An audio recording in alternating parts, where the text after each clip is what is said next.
Good evening. I am Dr. Michael Lozman, President of the Capital District Jewish Holocaust Memorial, and I welcome you to our third webinar dedicated to teaching about the Holocaust. As most of our listeners know, our Memorial Board has been busy at work to bring to our community a prominent major Holocaust memorial here in the Capital District of Albany, New York. It is designed to memorialize the 6 million Jews that were killed by the Nazis and to teach about the Holocaust, about the effects of hatred, bigotry, and prejudice, and about the importance of remembering what our responsibility is to help make this a better world. Our mission is strongly committed to education because education is the key to make change happen. And to support this, future plans include, among other projects, a series of webinars and a quarterly newsletter devoted to global issues concerning anti-Semitism and genocide. We will continue to reach out to our community with innovative ways to teach about this important and tragic history. Also, when the Holocaust Memorial is completed, we look forward to frequent visits of community school children, lectures, and memorial services to be held there. Your contribution for the development of the Holocaust Memorial is crucial because this memorial is for all of us. We all have ownership because we are one community, and we are all willing to take a stand and speak out publicly against the effects of prejudice and hatred that we see around us.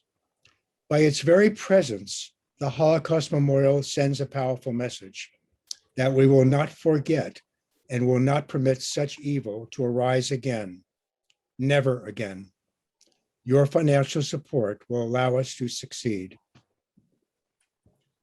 Our presentation tonight is about Jewish resistance during the Holocaust. While you are aware of the concentration camps, the murders, and the horrors that the Nazis forced upon the Jews, the history of Jewish resistance needs to be told and retold. Tonight, we are fortunate to have Dr. Stephen Berk, Professor of History at Union College, discuss the topic of Jewish resistance. Dr. Berk is an international and gifted lecturer, and we know you will be mesmerized by what you learn this evening. There will be an opportunity to send in your questions. And during the question and answer period at the end of the lecture, Dr. Berk will answer as many questions as time allows.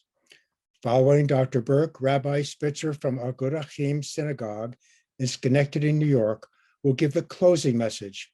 Please stay tuned to hear Rabbi Spitzer's inspiring words. I would now like to introduce Dr. Berk, a scholar, a friend, and a local treasure. Dr. Berk. Thank you, Michael. And thank you, my friends, for joining us and supporting the Holocaust Memorial. The Nazi assault against the Jews was unique. The Nazis determined that they were going to kill every Jewish man, woman, and child, everyone that they could get their hands on. This was not the fate or the destiny of Slavs or gypsies or Black people or homosexuals. It made no difference. That is, they had a place. They would be slaves, but the Jews were to die.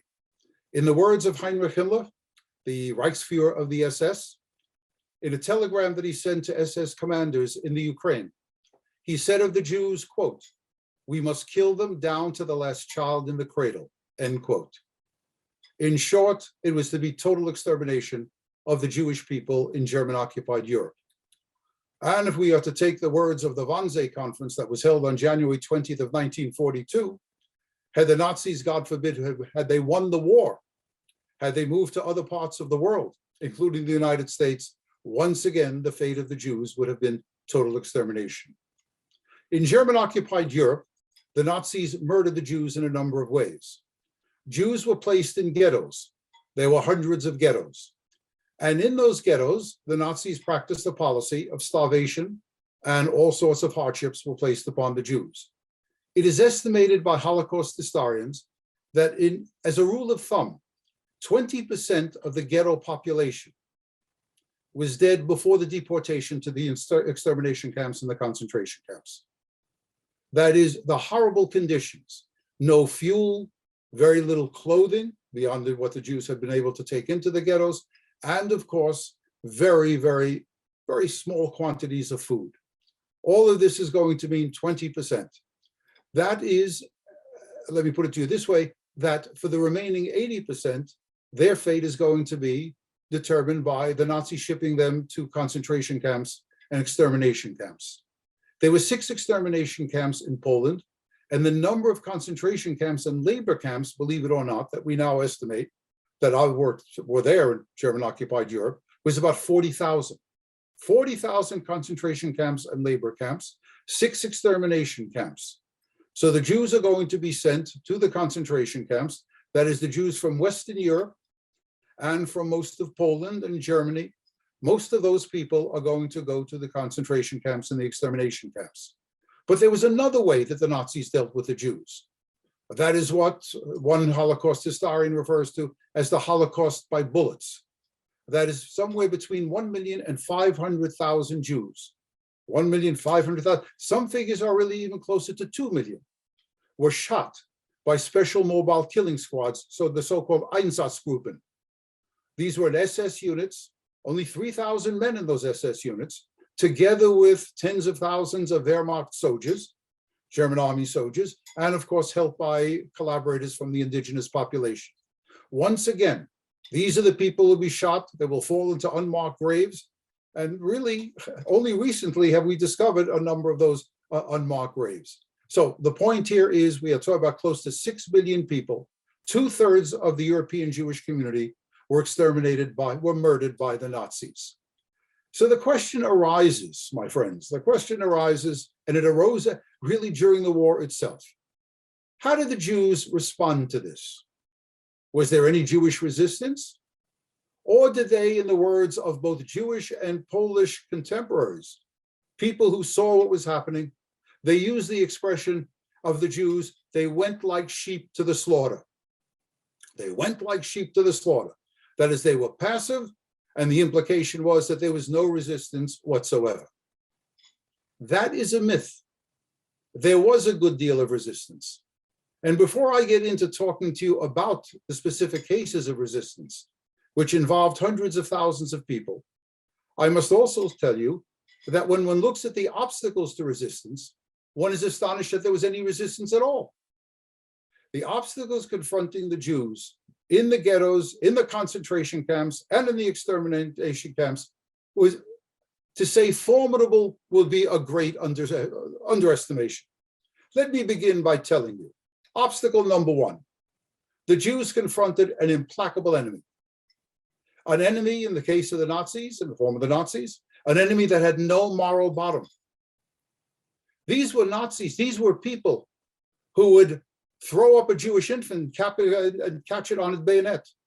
These are people that would shoot down, kill men, women, and children, sometimes in the most horrible ways, torturing them even before they were murdered. So, obstacle number 1, an implacable enemy, and a very skilled enemy. The German war effort was not conducted very skillfully. Hitler was a lousy war leader. But when it came to the final solution, as the Nazis called it, what we would call the Holocaust, the Nazis were remarkably effective. They worked their schemes very, very well. So obstacle number 1, an implacable enemy. Obstacle number 2 was let's say, a misperception on the part of the Jews. What I'm saying to you, really as succinctly as I can, that the overwhelming majority of Jews in Europe simply could not believe before the war, and certainly even during the war, they could not believe that in the middle of the 20th century, that phenomenon of genocide could be possible. And certainly what added to the disbelief is that if it was possible, surely it could not come from the people who gave the world Mozart and Goethe and Beethoven and Brahms. It couldn't happen. So this element of disbelief is going to be a problem in terms of Jewish resistance, as people kept clinging to the idea, in the end, it'll be all right. In the end, they really won't proceed to murder the Jews. And the Nazis played upon this. Nazi duplicity is very, very important in understanding why there was so little Jewish, not so little, there was really a great deal of Jewish resistance, but there could have been more except for Nazi duplicity. Let me give you an example. The pearl of the Sephardic diaspora was in Salonika in Greece. There were over 55,000 Jews living in Salonika. These people in April of 1943 were put on railroad cars. The male heads of families were given deeds to land in the Ukraine. They were told they were going to be turned into farmers producing food for the Third Reich and for the rest of Europe. Within 72 hours, nearly every one of those people will be gassed and cremated. And then close to 300,000 Jews from the Warsaw Ghetto in July and August and early September of 1942 will be sent to Treblinka, the second most notorious of the Nazi concentration camps, where over 900,000 Jews were killed.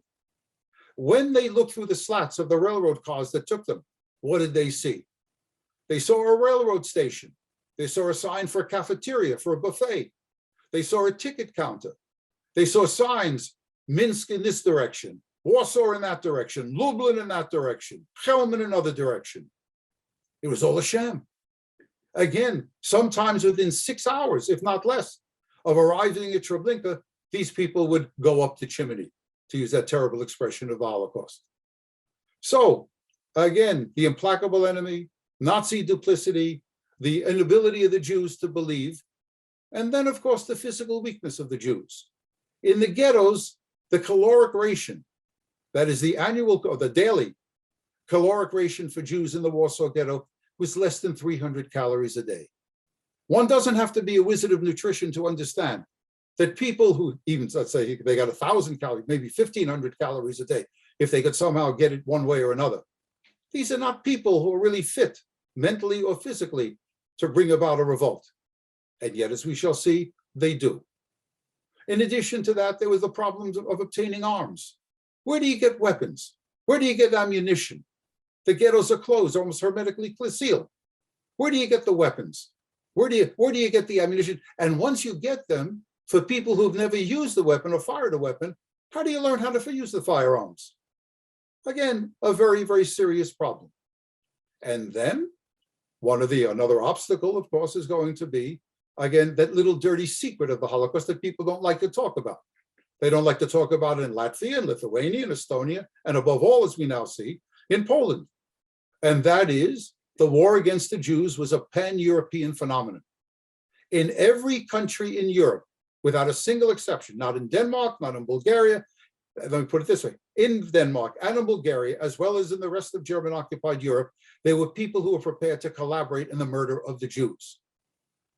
It's those indigenous collaborators will show the Nazis where the Jewish neighborhoods are, who the Jews are, where they are living, where they are working, and so on. And when it came to, let's say, getting assistance from underground units, the Polish underground, for example, the Russian or the Soviet underground, the anti-Semitism that pervaded these countries will pass into the underground units. As early as 1940, after the Germans had occupied Poland by the end of September of 1939, letters are going to arrive in London to the Polish government in exile in London from members of the Polish underground who say that in conversations that they've overheard from Polish citizens, what do they hear? They hear that some of the Poles are saying, when the war is over and we win and the Germans are removed, nonetheless, we have to build a statue to Adolf Hitler. Why Adolf Hitler? Because he did something that we could never do. He got the Jews out of Poland. So the indigenous collaboration with the Nazis, the failure of a number of underground units to give support to the Jews, to the Jewish underground, all of this is going to play a role, a formidable role in really being impediments to Jewish resistance. And then there are the more controversial things, my friends. Did those people who are very traditional in their religious beliefs, these Jews, were they too passive? Did they believe that in the end it will all work out well? Did they believe it was God's will? I do a lot of interviewing with Holocaust survivors, and I met a man in Pittsfield, a Holocaust survivor, Massachusetts. And the man tells me, He's on the train with his father and the landsman from their shtetl. They're going, they don't know where they're going, or if they don't know exactly, they don't know where they're going. But the father, this man's father, says, they're going to kill us. When that train stops, they're going to kill us. And so he says to this young man, his son, when the train slows down and you're wiry, you're thin, you get under the train. We'll pick up the slats from the bottom of the train, you get under the train, and you open up the door from outside. You take the latch, you open up, lift the latch up. And he says to me, I did it. And then he said, my father spoke to the people, to the landsman from the shtetl. They're going to kill us. We've got to jump off the train. When the train slows down, we've got to jump off the train. Some people did. This man, his father, and other people did. But other people were davening in the other side of the car. They wouldn't jump. There wasn't fear from the jump. Whatever will be, will be. Now, don't misconstrue what I am saying. There were very traditional Jews that fought back. But for large numbers of Jews, I'm asking the question, I'm not answering the question. Was the religious passivity a determining factor? And finally, another aspect, another obstacle. What's the curse of Jewish life in so many cases? It is the disunity, the factional fighting that took place. Bless young people. The resistance movement is going to come, the armed revolts are going to come primarily from younger people, members of the Zionist organizations from left, center, and right. Some religious organization, B'nai Akiva, the communists, the Bundists. You know what the problem is going to be? The problem with young people is that they take ideology too seriously.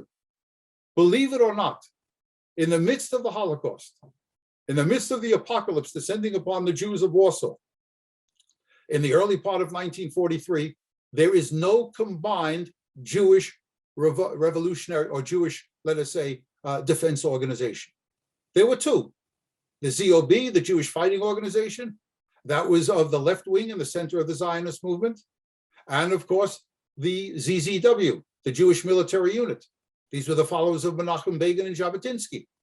They couldn't come to an agreement. And the communists, they would have very little to do with any of them. Would it have made a difference if they were unified? The answer is probably no. It wouldn't have made a difference. But nonetheless, it was an obstacle to more effective resistance. So what are we talking about when we talk about resistance? We know now, after all, it is 76 years since the end of the Second World War. We have memoirs, we have, because of the Spielberg Foundation and other organizations, we have the testimonies of thousands of Holocaust survivors. We have diaries as well as memoirs. We have all sorts of things. We have German documentation. We know now that in at least 100 of the ghettos, there was armed resistance. The iconic ghetto resistance, of course, is going to come in Warsaw. April 19th, the first night of Passover, 1943, 700 young men and women from various organizations, possessing very little in the way of weaponry. It's no contest here. They have probably about 30 rifles at the most, one machine gun, at probably 50 pistols.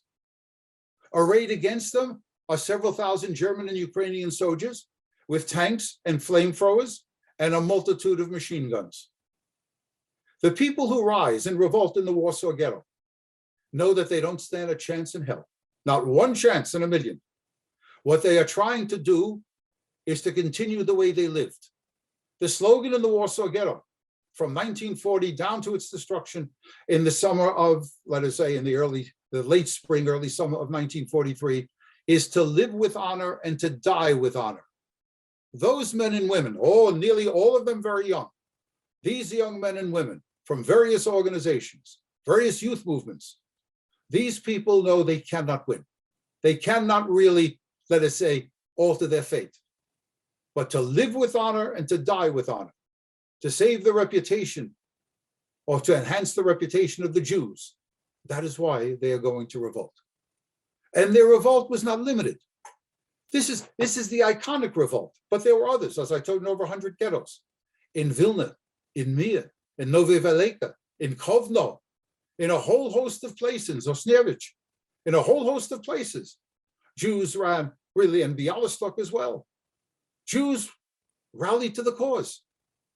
And many of them decided better not to fight in the ghetto where it's hopeless.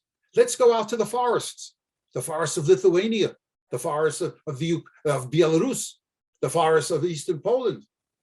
And I must tell you, thousands would go. We believe that there would be between 20 and 30,000 Jews fighting in the forests of Eastern Europe. And I must tell you, I suspect that most of you are from the Capital District. There's a Capital District connection here. The most famous of those Jewish partisan units was the Belsky Otrad, the Belsky Brigade. 1,200 Jewish men, women, and children were in the Belsky Brigade. And the Belskys used to come to the Capital District. They used to come to the Capital District to visit some people who were in the brigade or were Holocaust survivors in other partisan units. Judith and Marvin Ginsburg from Troy were involved. Judith, I believe, was in the Belsky Brigade. Marvin was in another partisan unit. So the Jews were fighting. They were fighting all over. And in France, hundreds of Jewish men and women joined the French underground. At one point in time in the early part of the war, the French had lost in the summer of 1940. For 2 years, the French underground wasn't functioning, except for large numbers of Jews, who at one point in time constituted 35% of the French underground. So Jews were in the partisan units. Jews were fighting in the ghettos. And the most remarkable thing of them all, my friends, absolutely remarkable, were the revolts, the Jewish revolts in the 3 extermination camps. If you remember what I told you about 10 minutes ago, that the obstacles to revolt were absolutely tremendous. They were even more tremendous, unbelievably enormous in the extermination camps. Yet in 1943, in Sobibor and in Treblinka, the Jews revolted. In Sobibor, it was the man who led the revolt, was a Red Army soldier who had been captured and was put in Sobibor. This was Alexander Pechersky. Pechersky was a Jew. Pechersky led the revolt. In Treblinka, the Jews led the revolt. And the most famous of those revolts, again, the one that becomes almost iconic, is the revolt in Auschwitz, October 7th, 1944. The Sonderkommandos revolted. The Sonderkommandos were a special group of Jews. They were not volunteers. Don't make a mistake. Some people say, well, these are people that were in the gray zone. They shouldn't have done it. These were people who came off the trains, always men, always Jewish men. And they looked, in the eyes of the Nazis, they looked, again, people who were in fairly good shape.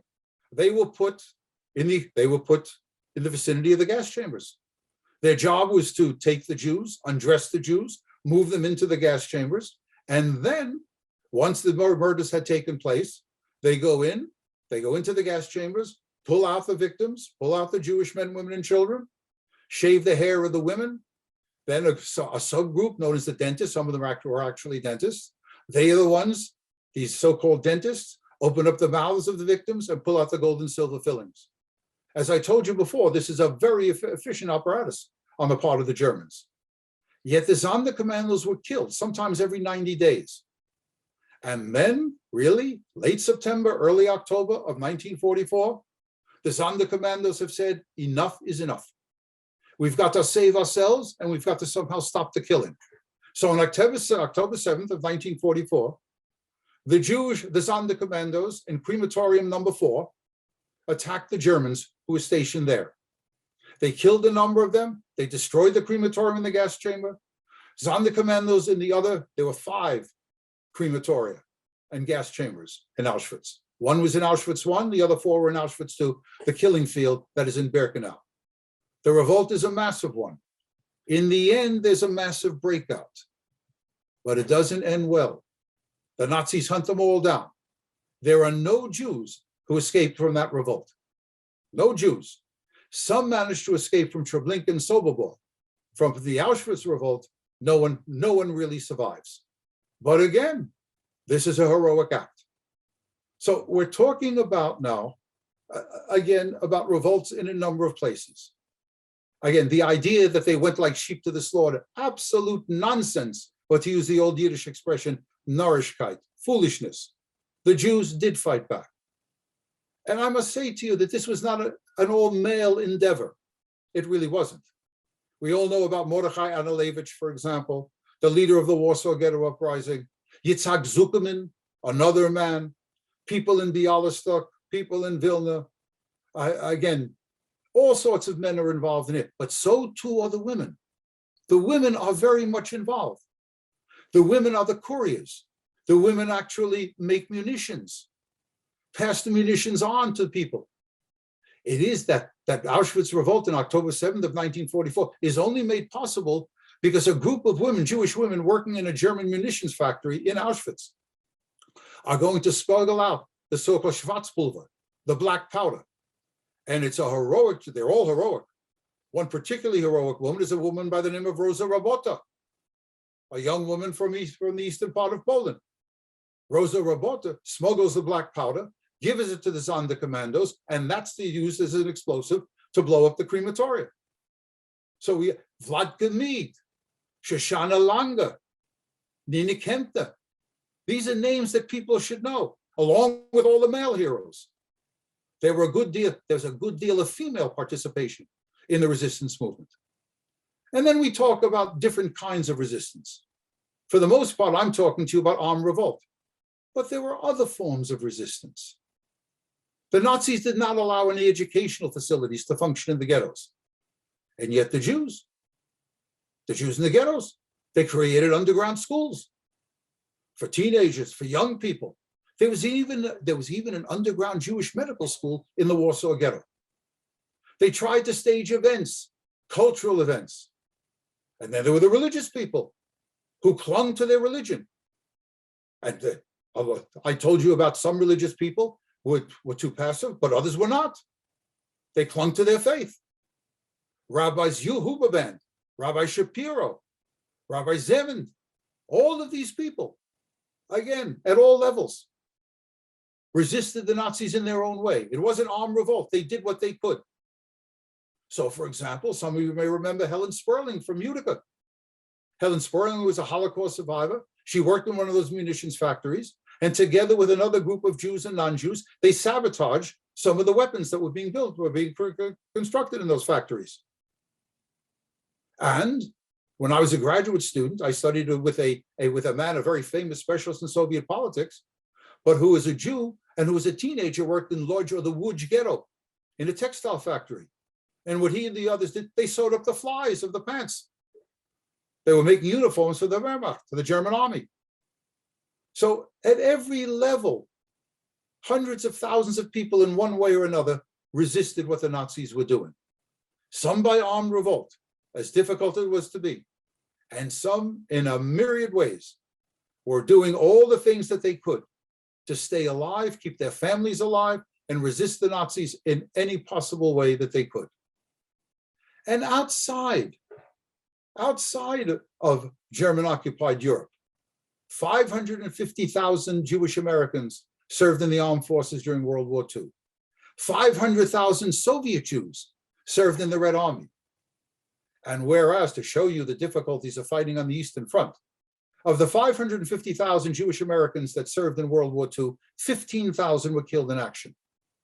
Of the 500,000 Soviet Jews who served in the Red Army, 120,000. And that's probably a minimal figure. Heaven helped a Soviet Jewish soldier in the Red Army who was captured by the Nazis. He would be killed almost immediately. So, in England too, in Canada, thousands upon thousands of Jews. And in Eretz Yisrael, in the land of Israel, Ben-Gurion had said in 1939, he had said after the British had published that infamous white paper limiting Jewish immigration into Palestine, it was a terrible move on the part of the British. The apocalypse was descending upon the Jews of Europe, and the British were closing the gates to Palestine, limiting it to only 75,000 over a 5-year period. And yet Ben-Gurion, the leader of the Yishuv, the leader of the Jewish community in Palestine, Ben-Gurion said in that famous statement, "We will fight the white paper as if there was no war. We will fight the war as if there was no white paper." In other words, Ben-Gurion gave the call to the Jews of Palestine: enlist in the British Army, volunteer to fight in the British Army. And here's, so I won't lighten this up, but there's nothing to lighten up here. Parenthetically, the recruiting song that was used by the leaders of the Jewish community to get young Jewish men and women to enroll in the British Army was a song that passed into the United States. We sing it at bar mitzvahs and at weddings and at bat mitzvahs. That's the song. It was #1 for a while. That's the song Tsenet Sena. Tsenet Sena was a recruiting song. 30,000 Jews answered the call. This is very important, I must tell you, given what's going to happen in the future. It is because 30,000 men had served and women had served that the Jews will have an enormous qualitative advantage in 1948. Every Jewish chief of staff, every Israeli chief of staff, going down to the end of the 1970s, had served in one fashion or another in the British Army. And again, who's the figure that most people know? Hannes Senish. Finally, the British allowed a number of Jews to train as parachutists, to parachute behind the lines of the German forces and help rescue RAF and American crews, and also to foment resistance among the Jewish community. Hannes Senish, a young Hungarian Jewish woman who had come to Palestine in the 1930s, is one of those who will go. She will parachute into German-occupied Europe, be captured by the Germans, horribly tortured, and executed in January of 1945. And there's a Capital District connection here as well. Mr. Ben Amos, living in Schenectady. Mr. Ben Amos was a member of the Brigada, the Jewish Brigade. 4,500 Jewish men served in the brigade. This was a brigade that fought very, very well in the Italian campaign. So, my friends, what have I told you? We're coming to the end here, so let me say it to you as quickly and as succinctly as I can. We've got to throw this idea, this concept of the Jews went like sheep to the slaughter, to throw it into the trash bin of history. It simply is not true. The memory of these people, men, women, and children, who faced an apocalypse the likes of which the world had never known, facing incredible odds, in absolutely desperate circumstances. We must remember them, and we must let their memory inspire us to deal with what may be some very difficult days ahead. I thank you for listening, and I welcome any questions that you have. Thank you, Professor Berk. That was wonderful. So just as a reminder, in order to go through the Q&A, you'll see it at the bottom of your screens. If you select Q&A, we won't be reading from the chat, so make sure that you're putting all the questions to the Q&A at the bottom of your screen. Okay, we have one question already. Professor Berk, are you ready? I'm ready. Excellent. So our next question is, aren't Jews supporting Trump, who welcomes American Nazis, similar to the Jews who did not resist the Nazis in Europe? I must tell you, Sonia, I don't understand the question. I really don't. I can read it again if you'd like. No, the question, forgive me for saying this, the question is a little confusing. Okay. Read it again, and I'll see what I can make out of it. Sure. Aren't Jews supporting Trump, who welcomes American Nazis, similar to the Jews who did not resist the Nazis in Europe? Oh, that's a reach. You know, first of all, most of the Nazis who came into this country came at the end of the Second World War. And it was a Democratic administration. It was the Truman administration that allowed large numbers of them to come in. And the reason being was that this was the Cold War. Everything must be seen in its context. And we believed, I think it was a mistake, we believed that some of these Nazis, many of whom had blood on their hands, they would help us in the war against the Cold War against the Soviet Union. They told us, we know how the Russians behave. We've served on the Eastern Front. It was all nonsense.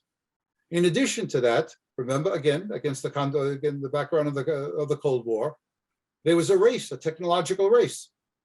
When we occupied our part of Germany and the Russians occupied their part of Germany, there was a race to get the best German scientists, engineers, and technicians.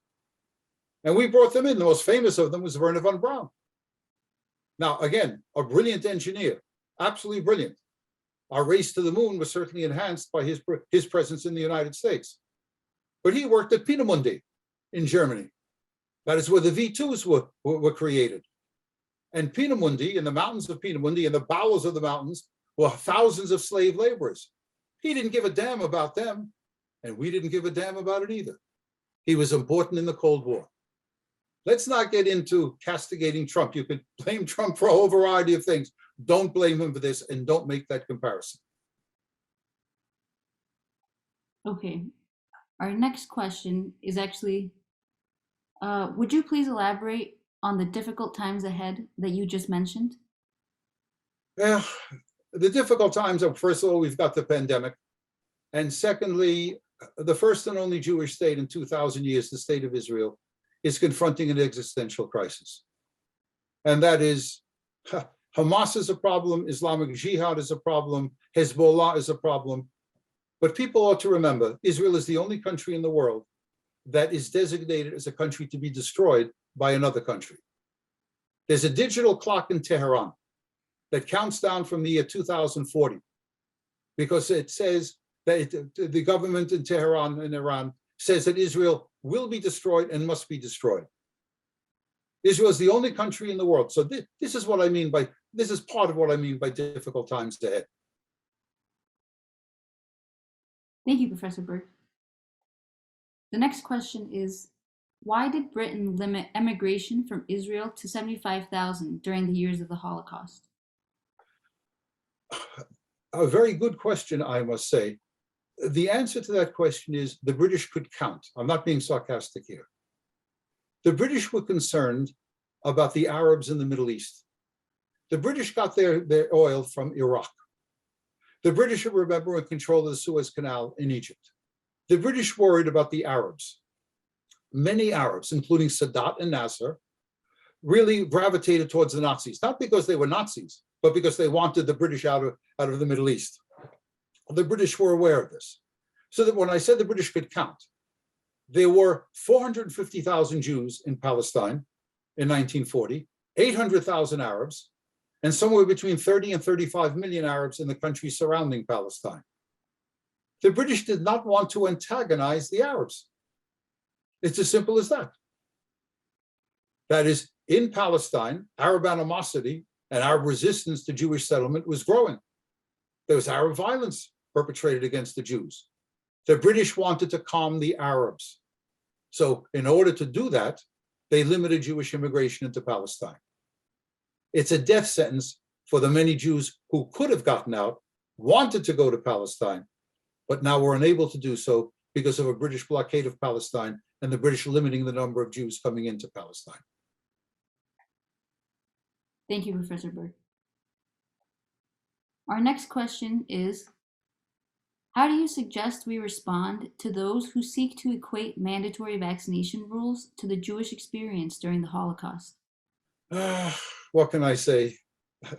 Your question is a good one. Unfortunately, there are people who say that we live in a marketplace of ideas. You can't shut people down. Even when they say very, very silly things, we can shut them down. As Dr. Lozman had said earlier, the best weapon we have in making sure that the Holocaust doesn't take place again is education. And in terms of in answering that question, we've got to simply educate people. It's just not the same. There's no comparison whatsoever. I'll be an optimist and say that most people do not believe that, but I'm a realist as well. And so I'll tell you that no matter what we say, there will be some people who continue to believe that silly proposition. Nonetheless, we must fight it in every possible way. Thank you, Professor Berk. So the next question is a little bit long. When we were in Moscow, we learned that more than 500,000 men and women served in the Red Army. Many were high-ranking officers. The Red Army combat commander who liberated Auschwitz was a Jewish Red Army officer, Anatoly Shapiro. Why don't most American Jewish people know about this? Another very good question. I must tell you, just to put this in a context, when we study the Second World War, when I studied in college and in graduate school, and when the American people think of the Second World War, we concentrate on American military activity. Many of us saw Saving Private Ryan, for example. D-Day, the war in North Africa, the invasion of Sicily, our invasion of Italy, our conquest, we crossed the Rhine at Remagen. This is what we have studied. But what we should have studied, I try to do it, drum it into my students in a World War II class at Union, is that the real, again, not to minimize American contributions and American losses, we lost 492,000 men and women in World War II on both theaters, the European theater and the Asian theater. The Soviet Union lost 27 million people in the Second World War. In addition to that, here's a stunning figure. The Germans lost 5 million men in combat, 5 million dead Germans. 4,500,000 of them died on the Eastern Front. We don't study that. Possibly, I mean, probably it was a consequence of the Cold War. We didn't want to say anything about the Russians, anything good about the Russians. But fair is fair. The truth has to come out. The question is absolutely right. The Red Army liberated Auschwitz. The Red Army liberated most of the concentration camps and the extermination camps. So the question is a good one. The question is right. I'm trying to put this in the context of why we don't know about that. I suspect that now many people are talking about the contributions of the Red Army. But again, it gets mired down with residual anti-Russian sentiment. Putin doesn't advance the cause as well. And again, you got to talk about Stalin, who is the chief of who is the leader of the Soviet Union and called the shots. One thing is for sure, Stalin didn't give a damn about the Jews. He was an anti-Semite. If the Red Army liberated Auschwitz, it was not done deliberately to liberate Auschwitz. It was because Auschwitz was in the line of advance.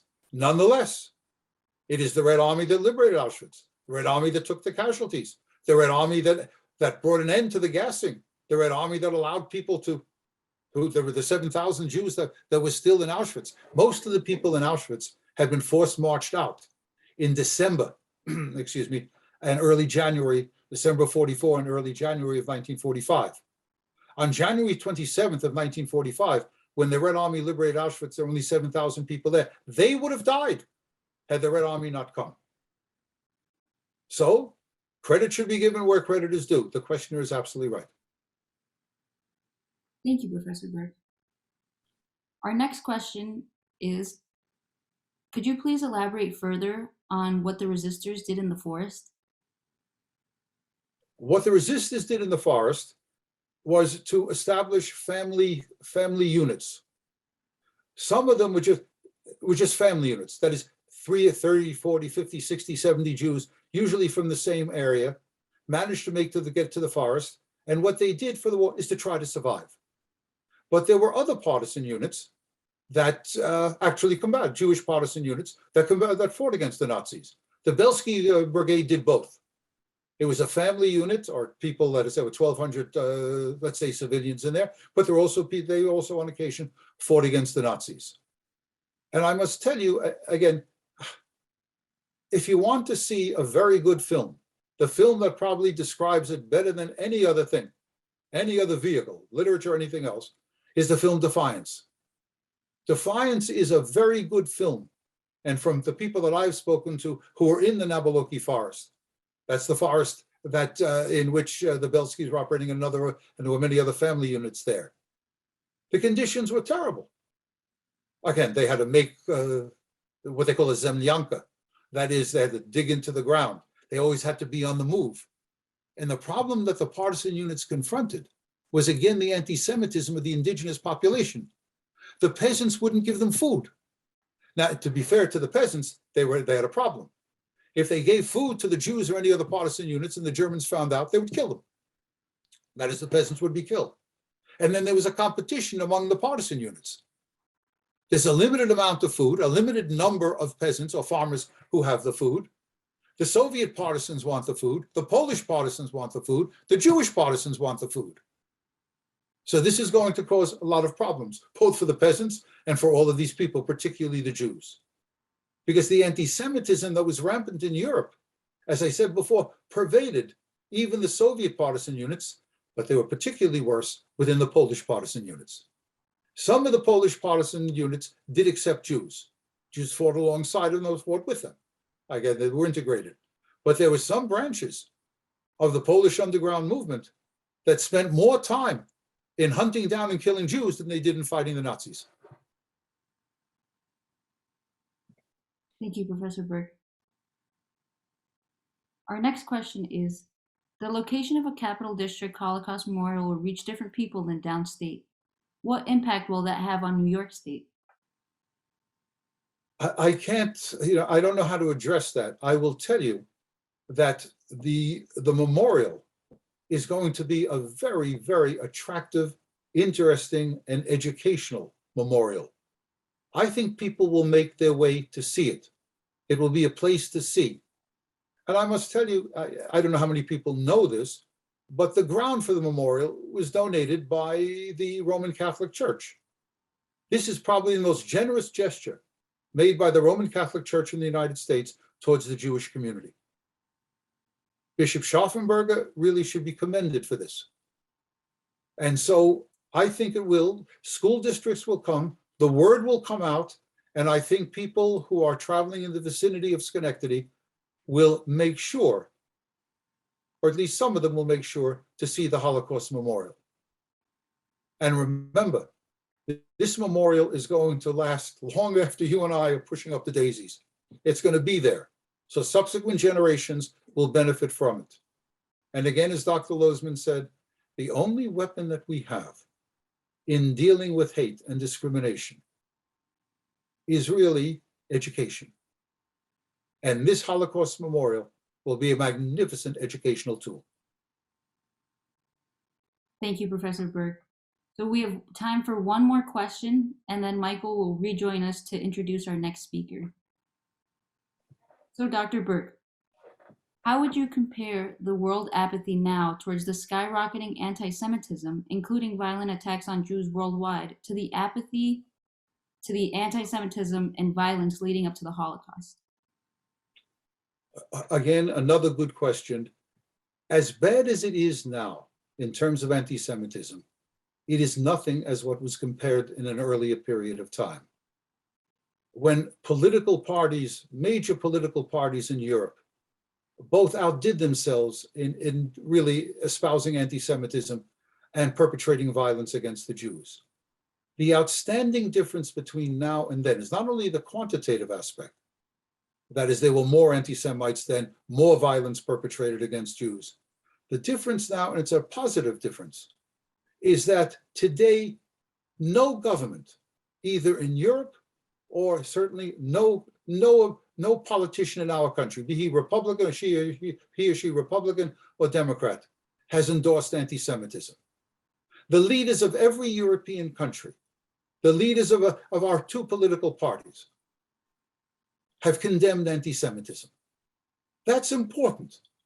We know historically that anti-Semitism is most dangerous when men and women of influence and affluence endorse it. That is not the case now. Just to compare, for those of you who have the long memory or have studied this, the most dangerous time for the Jews in the United States was in the interwar period. And it was dangerous because not only was it set against the background of the Depression, but also because three prominent Americans, Henry Ford, Charles Lindbergh, Father Coughlin.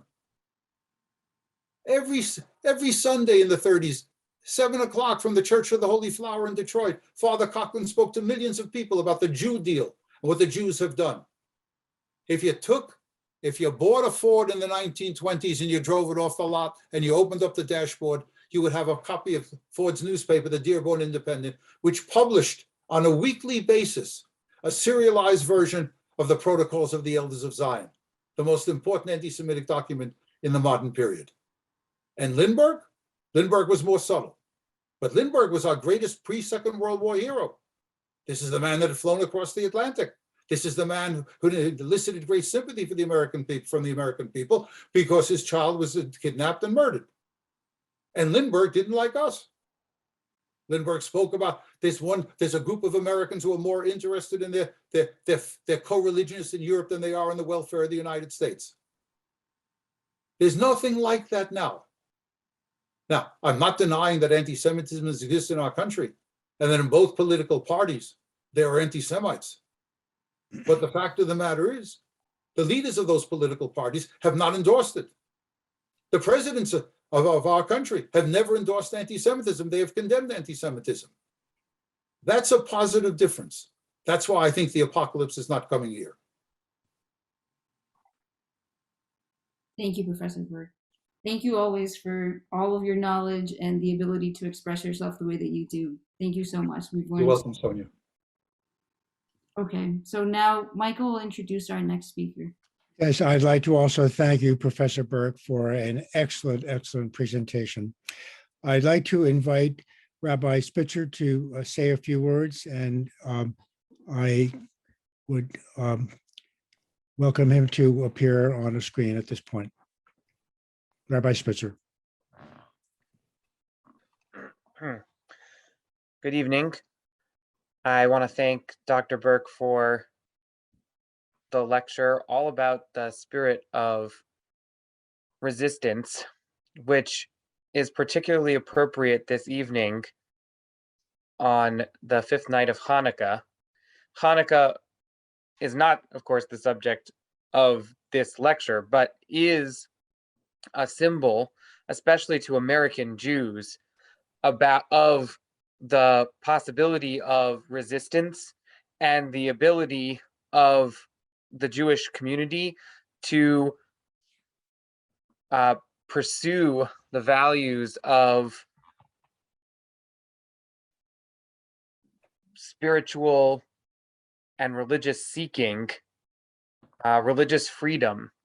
And the Jews of America are the freest Jewish community, the freest minority Jewish community in history. And so it's not just, in my opinion, the proximity of Hanukkah to the Christmas holiday that makes Hanukkah so important of a holiday in our particular cultural milieu. It's that Hanukkah celebrates freedom from religious persecution, which is a value that the American Jewish community holds so strongly. And it is in that spirit of Hanukkah, that spirit of dedication, that this webinar and the other webinars in this series and the whole project of the Capital District Holocaust Memorial is standing as a physical and strong reminder to us in our generation and to future generations of the capacity of